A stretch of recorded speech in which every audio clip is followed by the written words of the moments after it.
The courtroom was silent, except for the heavy sound of a gavel slamming against the desk. "Order! Order!" the judge barked, glaring down at the men standing alone before him.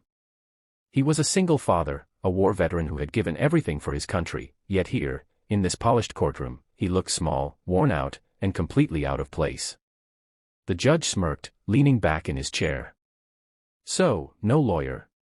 Going to represent yourself? This should be entertaining." What no one knew, not the judge, not the opposing attorney, not even the audience watching, was that this tired, underestimated single dad was about to reveal something shocking. A side of him no one had ever seen. And by the end of this trial, the same courtroom that mocked him would be on its feet, clapping in awe. John Carter walked into the courtroom with his head held high, though inside, nerves tore at him like a storm. A widowed father, raising his young daughter Emma alone, John had been through firefights overseas, but nothing terrified him quite like this moment. He wasn't fighting for his life anymore, he was fighting for his daughter's future.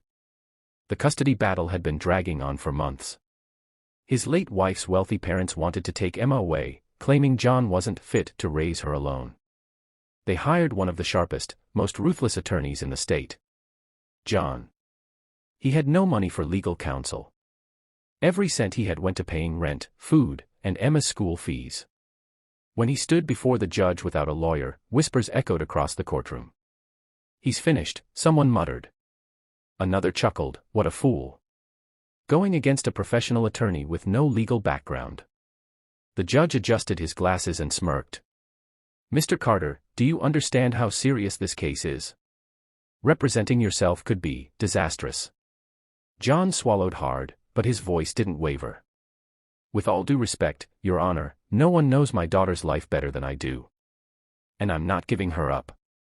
Laughter spread through the courtroom. Even the opposing lawyer smirked, shaking his head. "This will be quick," he whispered to his client. But what they didn't know was that John hadn't come unprepared.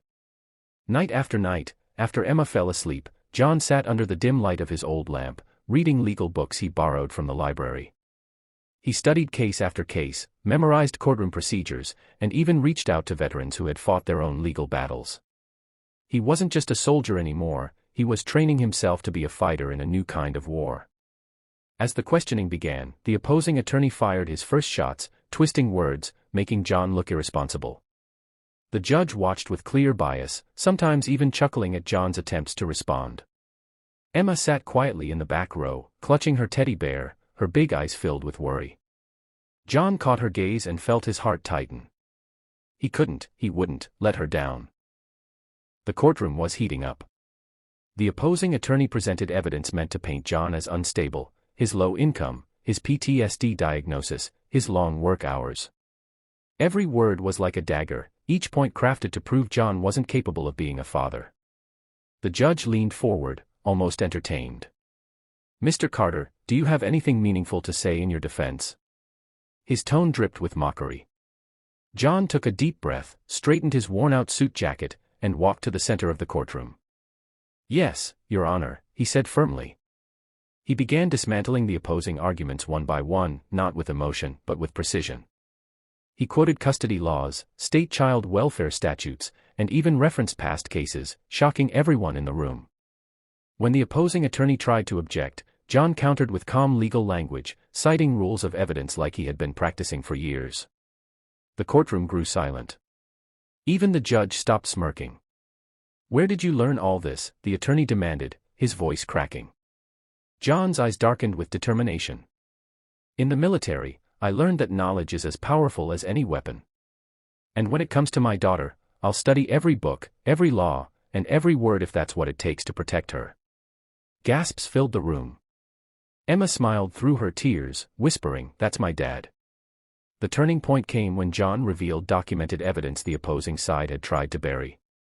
He showed how Emma's grandparents had neglected to mention their multiple overseas trips and how they had previously left Emma in the care of strangers. Piece by piece, John exposed their hypocrisy, leaving the attorney stammering. The judge's mocking grin was gone. His expression turned solemn, almost ashamed. Finally, after a long pause, he spoke. "Mr. Carter, it seems I underestimated you. This court recognizes your dedication, intelligence, and most importantly, your love for your daughter. Custody will remain with you." Tears streamed down John's face as Emma ran into his arms. The courtroom erupted, not in laughter, but in applause. John Carter walked out of that courtroom not just as a veteran, not just as a single dad, but as a living reminder of something greater. Never underestimate a parent's love. Never underestimate a soldier's resilience. And never underestimate the quiet strength of someone who refuses to give up.